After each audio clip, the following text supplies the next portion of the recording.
L'Irlande aborde ce match en sachant qu'une victoire pourrait suffire pour remporter le tournoi en cas de résultat favorable aujourd'hui à Paris. L'Irlande, sous Joe Smith, est à la recherche de son 11e succès consécutif, ce qui serait historique pour cette nation. Mais l'Écosse arrive gonflée à bloc après ses victoires sur la France, puis sur l'Angleterre. Un seul changement du côté écossais avec les débuts de Blair Kinghorn à la place de Tommy Seymour blessé. L'an dernier, elle avait battu l'Irlande 27-22 et après avoir été sous pression, c'est elle qui allait marquer les premiers points. Sur une rare incursion dans le camp adverse, elle récupérait une pénalité réussie par Greg Ledlow. Après ce score, c'est encore elle qui allait se montrer la plus dangereuse avant une erreur fatale à la 22e minute.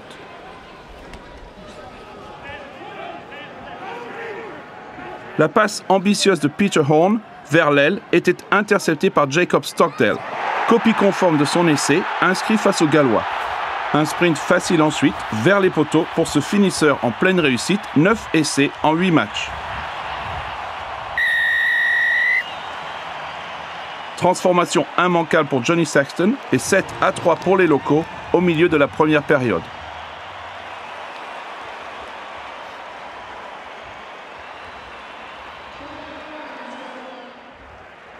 Hugh Jones, l'homme en forme pour l'Écosse dans ce tournoi, à la 28e minute montrait son importance dans l'organisation de Gregor Townsend. Petit coup de pied par-dessus dans l'espace, récupération et avec Stuart Hogg en soutien, l'essai semblait imparable. Malheureusement, la passe était mal assurée et les Irlandais pouvaient respirer.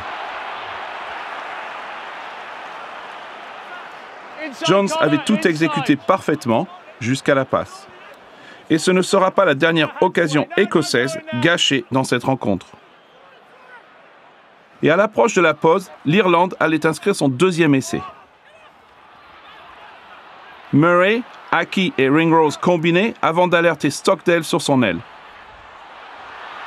Son crochet intérieur lui permettait d'aller dans l'embut, aplatir son 2e essai du match.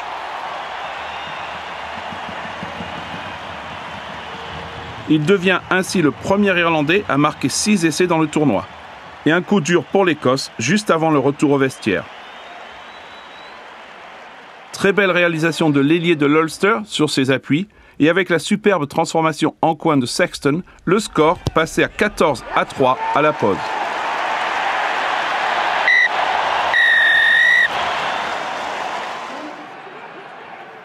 Et l'Irlande, en seconde période, continuait sa domination.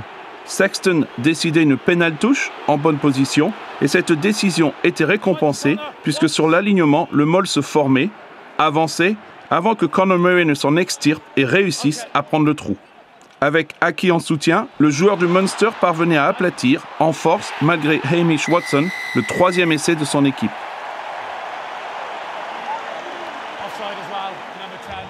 Entame de seconde période parfaite pour les locaux et 21-3 avec la transformation du demi d'ouverture Johnny Sexton.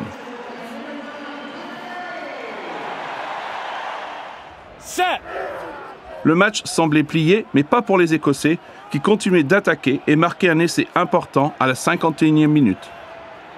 Avec une formation intéressante des 3 quarts sur une mêlée, le ballon passait par Laidlaw, puis Russell, Hogg et Maitland. Il trouvait Kinghorn sur l'aile pour un essai en première main de toute beauté, malgré la défense de Ringrose. Première titularisation, premier essai pour Kinghorn. Et les supporters écossais exultaient. Transformation manquée pour Laidlaw, Irlande 21, Écosse 8. Yeah, good contest mine as well. We got almost on the line, mate. Get up right. Après de 10 minutes du coup de sifflet final, Sexton choisissait une nouvelle fois d'aller en touche au lieu de prendre les points au pied. Sachant que le bonus offensif forcerait l'Angleterre à gagner aussi avec le bonus offensif à Paris. Et cela allait une nouvelle fois payer. Le môle irlandais avançait et le talonneur remplaçant Sean Cronin surgissait et parvenait à aplatir le ballon derrière la ligne de but. Bonus offensif et match plié en même temps. L'Écosse était impuissante face à la maîtrise irlandaise et comptait maintenant 20 points de retard après la transformation réussie de Johnny Sexton, 28-8. Mission accomplie donc pour les Irlandais avant de se déplacer pour aller affronter l'Angleterre à Twickenham pour un premier Grand Chelem depuis 2009. C'est la première fois que l'Irlande remporte 11 matchs internationaux d'affilée et, selon le résultat du match entre la France et l'Angleterre, un troisième tournoi sous les ordres de Joe Schmidt.